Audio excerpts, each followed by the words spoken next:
बड़ी कृपा है।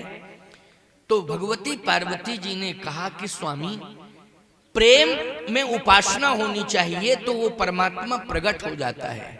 कहाँ वो परमात्मा प्रकट हो जाता है और प्रेम से ही वो परमात्मा प्राप्त होता है। अयोध्या में भी प्रेम के कारण आया।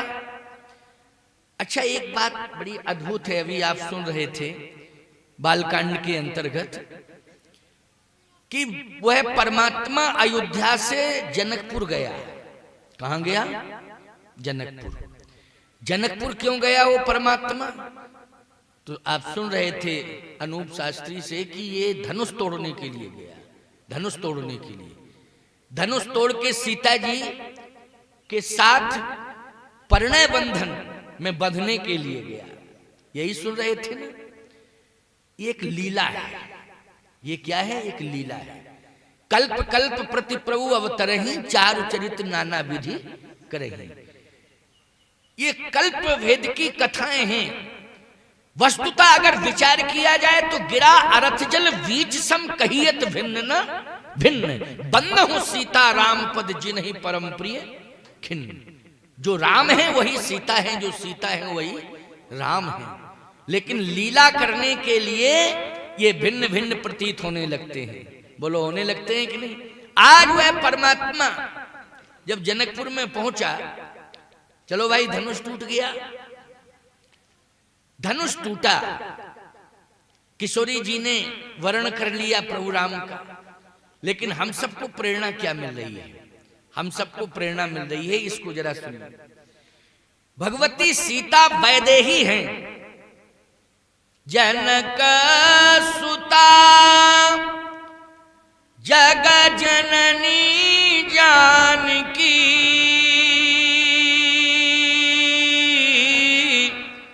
ओ अति से प्रिय करुणा निधान की। ताके जुग पद कमल मनावो,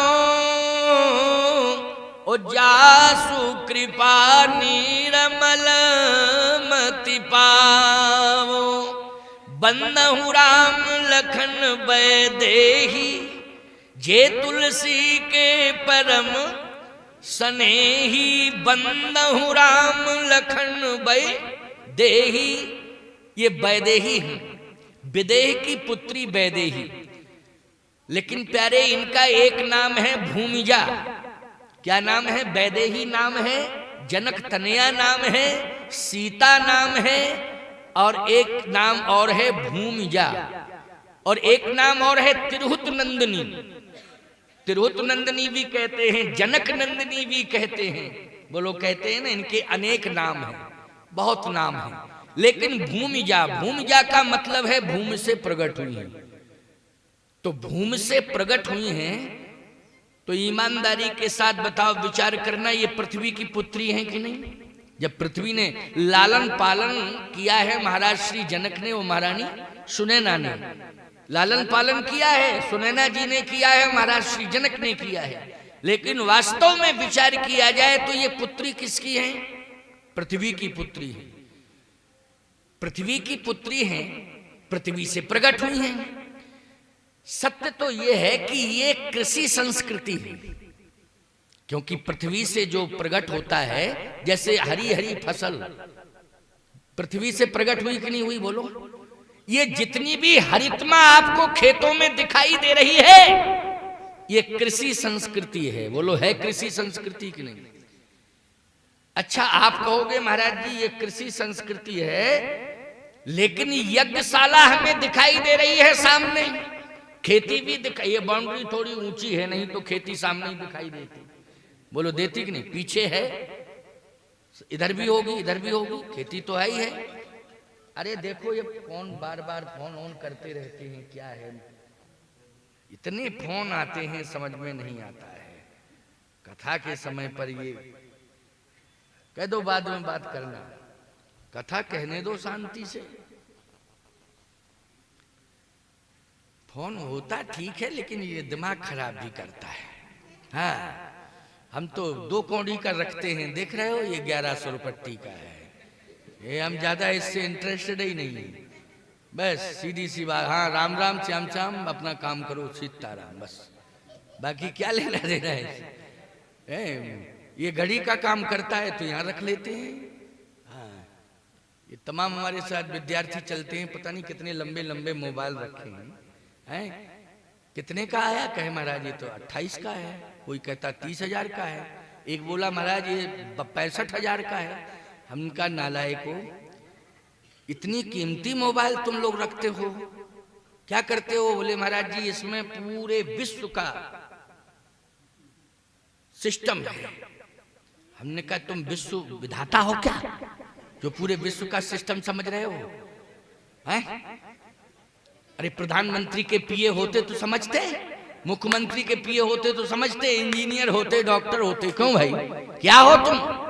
विद्यार्थी हो, पढ़ रहे हो, और वो भी पढ़ते हो तो संस्कृत पढ़ते हो। तो संस्कृत पढ़ते हो तो फिर संस्कृत पढ़ने वाले बच्चों के लिए तो कम से कम इस बात पर विचार करना चाहिए उनको कि स्वाध्याय में समय ज्यादा जाए। ये सब देखने देखने में समय ज्यादा नहीं जाना चाहिए, नष्ट हो जाता है पूरा समय, पूरा उनका मेमोरी ही खत्म हो जाती है, पता नहीं किस प्रकार की मानसिकता हो जाती है। सदुपयोग होता है, ये काम की चीज है, ये हम नहीं कह रहे हैं, हम विरोध नहीं कर रहे हैं, इस तकनीकी का विरोध हम नहीं कर रहे हैं, ऐसा मत मानना कि मैं विरोध कर रहा हूं, लेकिन इसका सदुपयोग होना चाहिए। समय, शक्ति, संपत्ति, इन तीनों का सदुपयोग होना चाहिए। समय, शक्ति और संपत्ति, अगर तीन का दुरुपयोग हो गया तो ये जीवन ही नष्ट हो गया समझ लो।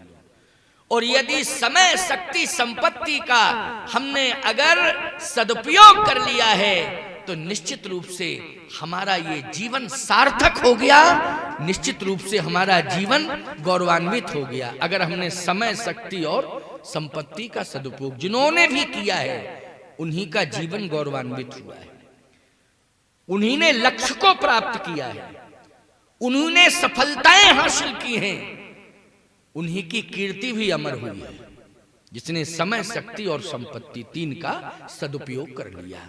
तो आइए सुनिए कृषि संस्कृति। लेकिन हम देख रहे हैं सामने यज्ञशाला है, ये यज्ञशाला क्या है? बोले यज्ञशाला है, इसमें हवन होता है, देवताओं को आमंत्रित किया जाता है और हविष्यान के माध्यम से हवन होता है। लेकिन सत्य तो यह है कि खेती में बीज बोया जाता है, हरितमा आती है, लेकिन ये संस्कृति तो कृषि संस्कृति है ना। कौन सी संस्कृति से संबद्ध है? कृषि संस्कृति से। अगर यज्ञशाला में हवन होता है, देवताओं को हवि प्रदान की जाती है, तो भले ही ये यज्ञ हविष्यान्न समर्पित किया जाता है, लेकिन ये कौन सी संस्कृति है? बोले ये ऋषि संस्कृति है। ऋषि महात्मा यज्ञशाला में प्रवेश करते हैं, हवन करते हैं, देवताओं को प्रसन्न करते हैं, भगवान का आवाहन करते हैं, तो ये है ऋषि संस्कृति। अब बोलो भैया भगवान अयोध्या में प्रकट हुए थे यज्ञ से, हुए थे यज्ञ से, प्रगटे अग्नि चरू कर लीने, तो यज्ञ से प्रकट हुए। तो ईमानदारी से बताओ, यज्ञ से जब परमात्मा प्रकट हुआ तो प्रभु राम ऋषि संस्कृति हुए कि नहीं? श्रृंगी ऋषि वशिष्ठ बुलावा, पुत्र काम शुभ जग करावा, भगत सहित मुनि आहुति दीने, प्रगटे अग्नि चरू कर लीने। तो ये कौन सी संस्कृति है? ये ऋषि संस्कृति। और सीता जी पृथ्वी से प्रकट हुई हैं, तो ये कृषि संस्कृति है। सत्य तो यही है, आप सब जितने भाग्यवान यहाँ बैठे हो, आप सब सीताराम के भक्त हो। बोलो हो कि नहीं? सीताराम के भक्त हो और दो से ही संबंध रखते हो, कृषि और ऋषि, ये दो ही परंपराओं से आप जुड़े हुए हो। अर्थात इसका अर्थ सीधा सा ये है कि आप सीताराम के भक्त हैं और सीताराम ही ऋषि संस्कृति और कृषि संस्कृति हैं। हम सब इन दोनों संस्कृतियों से जुड़े हैं और सदा जुड़े रहेंगे, हमारे पुरखे भी जुड़े रहे। और आज हम उन्हीं की तो कथा सुन रहे हैं। जनक जी महाराज ने भूमि से प्राप्त किया है सीता जी को, दशरथ जी ने यज्ञ से प्राप्त किया है प्रभु राम को, जनक जी ने भूमि से प्राप्त किया है सीता जी को। जब भूमि से सीता जी को प्राप्त किया तो जानते हो जनक बहुत बड़े ज्ञानी थे, बहुत बड़े विद्वान थे, लेकिन जो पढ़ लिख जाते हैं, विद्वान बन जाते हैं, योग्य हो जाते हैं, उनकी मानसिकता ये बन जाती है कि हम पढ़े लिखे लोग हैं, हमको काम धाम से कोई लेना देना नहीं है। बोले काम कौन करता है, खेती किसानी कौन करता है? अरे बोले खेती किसानी तो वो करते हैं जो अनपढ़ होते हैं। बोले पढ़े लिखे, बोले पढ़े लिखे धंधा व्यापार बिजनेस करते हैं, उनको इससे क्या लेना देना। बहुत बड़ी बुद्धि की अल्पज्ञता है ये, बहुत नकारात्मक सोच है ये। मैं कहता हूं संसार में जनक से बड़ा विद्वान होगा कोई? बोलो भैया, आज नहीं कल बता देना सोच के। जनक से बड़ा कोई विद्वान होगा? लेकिन जनक जैसा विद्वान वो भी इस धरती पर आता है, तभी वह शांति रूपी सीता प्राप्त कर पाता है। जब स्वयं अपने हाथों से हल चलाता है, वो हल का फल घट से टकराता है, तभी पृथ्वी से शांति रूपी सीता प्रकट होती है। तभी महाराज श्री जनक को भगवती सीता मिलती हैं। बोलो, जनक जैसे राजा को भी हल चलाना पड़ा कि नहीं? जनक जैसे पढ़े लिखे बुद्धिमान को भी हल चलाना पड़ा कि नहीं चलाना पड़ा? बोलो, क्या कमी थी जनक जी के पास? ना धन की कमी थी, ना बुद्धि की कमी थी, ना प्रतिष्ठा, ना सम्मान, राजा ही थे वो तो। बोलो, लेकिन उनको भी हल चलाने की जरूरत पड़ गई कि नहीं? इसलिए मैं कहता हूं खेती करने वाले लोग अपने आप में, अपने मन में हीनता और दीनता ना लाएं। हीनता और दीनता लाने की आवश्यकता नहीं है। मैं कहता हूं बड़े बड़े उद्योगपतियों को धन प्राप्त हो सकता है, लेकिन जो कृषि से जुड़े हुए किसान हैं वो श्रम के माध्यम से धन और धर्म दोनों ही प्राप्त करते हैं प्यारे। धन भी प्राप्त करते हैं और धर्म भी प्राप्त करते हैं। बोलो, करते हैं कि नहीं? इसलिए तुम सब साधारण नहीं हो, अपने आप को सामान्य नहीं समझना चाहिए, अपने आप को साधारण नहीं समझना चाहिए, अपने आप को दीनहीन मलिन नहीं समझना चाहिए। तुम सब धरती पुत्र हो प्यारे, खेती करते हो, खेती से जो भी धन अर्जित होता है परिवार प्रतिपाल के साथ साथ भगवान की कथा में भी समर्पित कर देते हो, यज्ञ आदि में समर्पित कर देते हो, संतों की सेवा में समर्पित कर देते हो। तुम्हारा बल भी सार्थक है, तुम्हारा श्रम भी सार्थक है, और तुम्हारा धन भी सार्थक है, और तुम्हारे हाथों से जो धर्म हो रहा है इसलिए तुम्हारा जीवन भी सार्थक है प्यारे। तुम महान हो, साधारण नहीं हो, ऐसा मत समझा करो। बस इतना जरूर है कि भगवान से जुड़े रहना।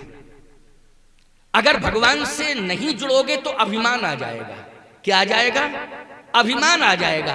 वो अभिमान आ जाएगा तो पतन हो जाएगा।